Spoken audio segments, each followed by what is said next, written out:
They called it the richest rookie shoe deal in history. 8 years, $28 million. A blank check promise that Nike would build an empire around a 23-year-old from West Des Moines. Most players would have framed the contract, splurged on a penthouse, and let the swoosh machinery crank out commercials on autopilot. Caitlin Clark had a different blueprint. She signed, smiled for the cameras, and quietly penciled a single sentence into page 6. One annual legacy activation, athlete directed, brand to comply. The lawyer shrugged. The clause sounded like PR fluff. 15 months later, that overlooked sentence detonated inside a private Portland studio, and the aftershocks are still rattling the WNBA, sneaker culture, and every boardroom that fancies itself progressive. Let's rewind. The April 2024 headlines screamed about dollar signs. Clark inks $28 million with Nike. First women's signature shoe since Sabrina. New face of the swoosh.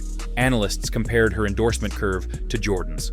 Pundits wondered if a rookie could possibly move enough product, and Nike's media plan bet heavy on scarcity. They leaked grainy photos of a whiteout prototype, teased a June 30th shock drop on SNKRS, and fed influencer unboxings to TikTok. When the timer hit 0, 3 shopping apps imploded. Pairs vanished in 1 minute and 46 seconds, and resale listings on GOAT spiked to triple retail before most buyers received confirmation emails.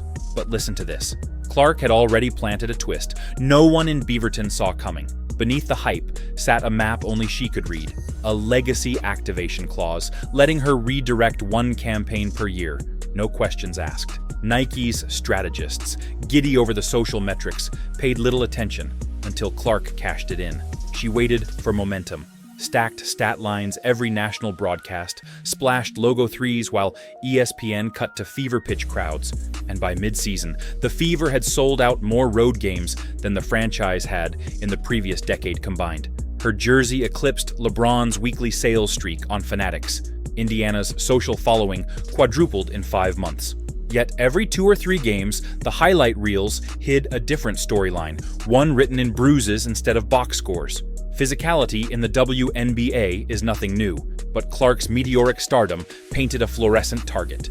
June 5th, 2024. Chicago's Chennedy Carter hip-checked Clark into the scorer's table. No flagrant, but the clip looped 10 million times in 24 hours, fueling debate shows from New York to Manila. June 17th, 2025. Connecticut rookie J.C. Sheldon poked Clark in the eye chasing a loose ball. Clark snarled at the refs, the crowd roared, and another viral montage was born, and it only got uglier from there. July 29th, 2025. A neon green novelty prop skittered across the lane during Fever Dream, halting play. Fans, fed on weeks of hot take discourse, had turned sarcasm into sabotage. League PR labeled the stunt unacceptable fan behavior. Clark called it free motivation. August 5th, 2025. The prank repeated in Los Angeles, barely missing Clark's sneakers. Cameras caught Sophie Cunningham recoiling in disgust, then barking at security. Cunningham's expletive earned her a warning. The novelty item earned a lifetime ban for the thrower. Through elbows, cheap shots, and troll theatrics, one truth kept showing up on film. Whenever Clark got decked, Sophie Cunningham was the first to step in. 6'1", with a linebacker's frame and a country-tough demeanor, Cunningham never fit the Instagram-friendly profile of a modern brand star. She fit something older, the enforcer archetype who sacrifices stat sheets for solidarity. Multiple times in Phoenix, she'd eaten fines for chirping at refs. Indiana welcomed that edge. In 2025 alone, she absorbed 2 technicals, 1 ejection, and a $1,500 deduction for mock-sinking STPD, SLW, USLs toward the officiating crew on TikTok. Then the story took a sharp turn. When asked why she kept paying literal price tags for a rookie, Cunningham shrugged. If the league's gonna tax me for protecting the future, then call it tuition. Her loyalty wasn't lost on Clark. After the July 7th ankle scare, another flagrant no-call, Clark FaceTimed Sophie from the training table. "I owe you." Sophie rolled her eyes. The video never surfaced, but Nike's VP of Basketball Ops remembers the late-night text that followed. "Need one-off sample. White, gold, size 12, dual initials." The request referenced that mysterious clause the lawyers had let slide. Nike balked.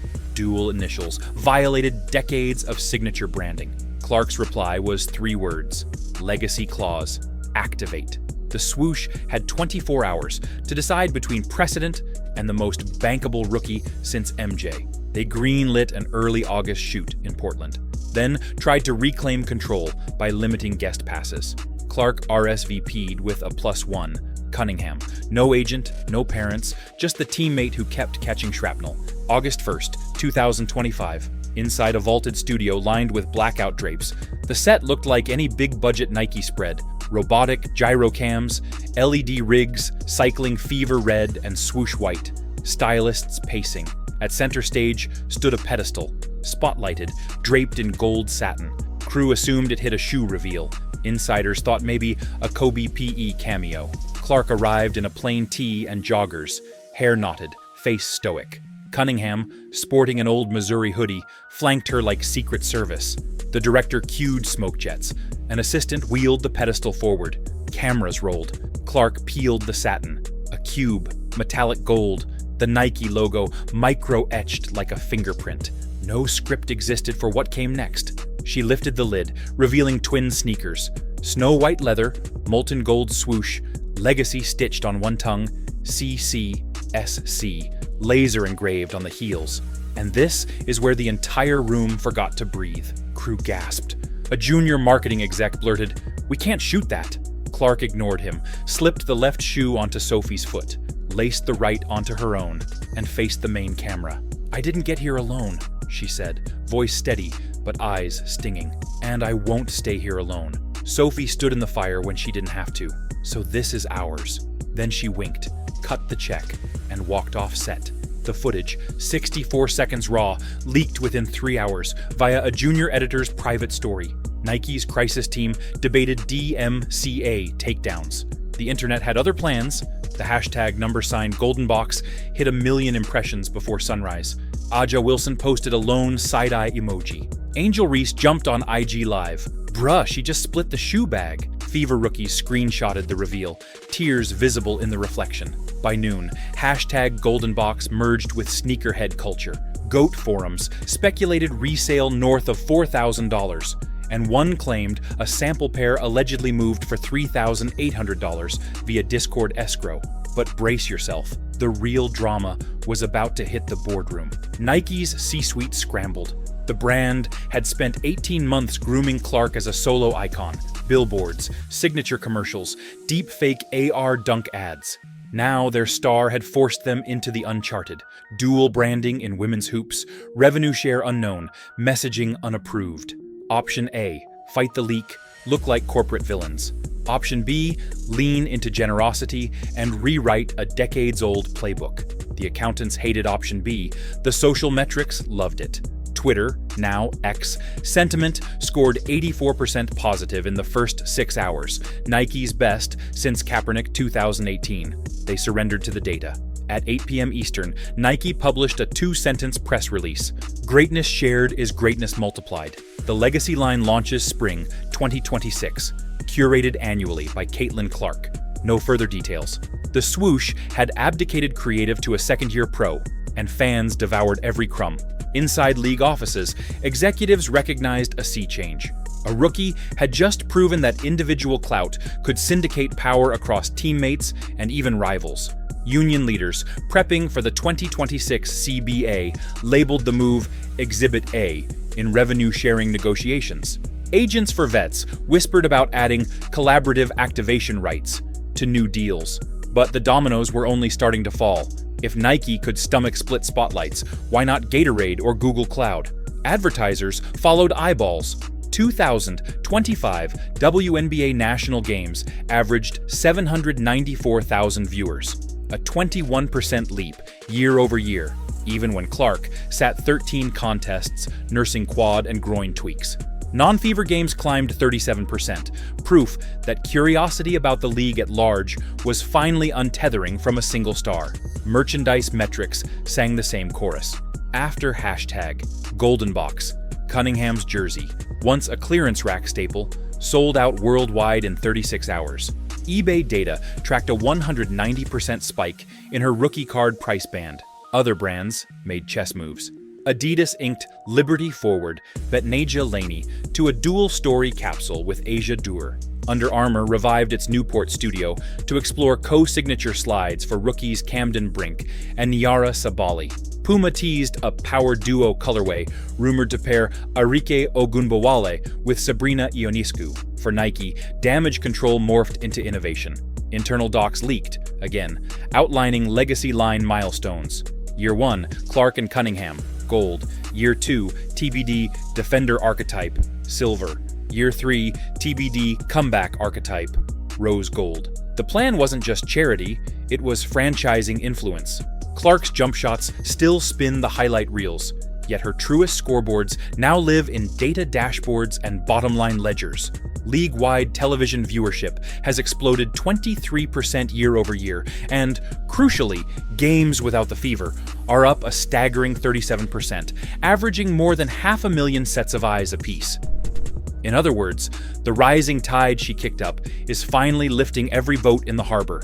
But wait until you see what's happening at the turnstiles. The Live Gate story is even louder. Chicago cracked 19,601 fans when the Sky hosted Indiana at United Center, the biggest house in franchise history.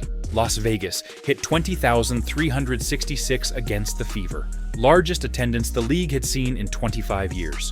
Ticket marketplaces treat Clark dates like mini Taylor Swift stops. Her May showdown with Angel Reese carried a get-in price of $238 and a courtside ceiling of $2,500, higher than 29 NBA season openers last fall. Even when she doesn't suit up, the ripple holds. Minnesota's Target Center still cleared a franchise record $1 million gate while she rested a quad strain on the bench. Merch is another boomtown. Sophie Cunningham, who once moved jerseys in the dozens, sold out every size on Fanatics within 36 hours of her famous hip check, prompting the store to spin up a waiting list widget just to capture demand. On the footwear side, Clark's Player Edition Kobe PEs disappeared from Nike's web store in under 2 minutes, then reappeared on GOAT at triple retail before anyone had tracking numbers. All that heat is rewiring the labor math. Inside CBA rooms, players point to simple arithmetic. They currently see roughly 9% of league revenue, while NBA peers split the pie 50-50. That gap fueled the All-Star Weekend chant heard round Gainbridge Fieldhouse. Pay them, and gilded the bargaining stance announced when the WNBA formally opted out of the deal set to expire October 31st. External pressure is rising too. Unrivaled, the Collier-Stewart 3-on-3 league just expanded rosters and floated average salaries of $220,000, well above the WNBA's $150,000 mean and dwarfing the rookie minimum. If Clark ever took their rumored 7-figure offer, television rights would follow her like a comet. Leverage the union won't ignore. Simultaneously, new rookie phenoms are proving that Clark's halo isn't a one-off. Paige Becker's May debut drew 649K viewers on ION, second largest audience in network history, without Clark on the floor. Brands are scrambling to ride the wave, Adidas with co-signature capsules, Under Armour with duo slides. But Nike's legacy line still sets the narrative pace. July earnings calls cited organic women's basketball sentiment as a key reason the stock popped 4% after a JP Morgan upgrade. Analysts now model the Clark Cunningham drop as proof that shared storytelling can mint cash faster than hero ball marketing ever did. Zoom out, and the scoreboard looks nothing like the one in any arena. New bids to buy entire franchises.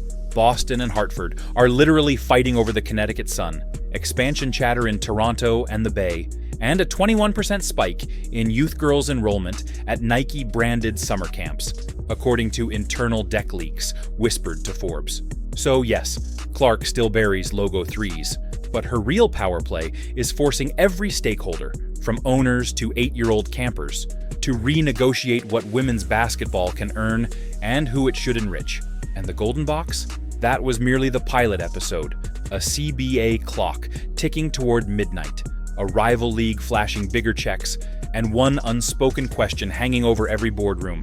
How many more boxes will it take before the whole system splits wide open? Greatness used to be a skybox dream. Stack numbers, stash paychecks, hope to be remembered. Caitlin Clark burned that blueprint by slipping one overlooked clause into a record-setting contract and handing half the spotlight to a teammate who never asked for it.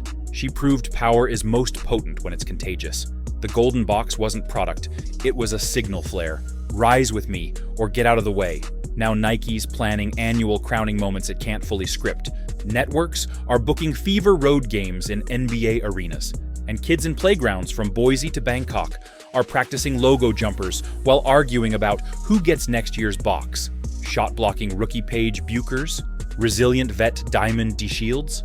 Maybe the league's fiercest defender nobody tweets about yet. You decide. Drop your pick in the comments, smash that subscribe, and remember, in this new era, greatness isn't counted in trophies or contracts. It's measured by how many names fit inside the box you open.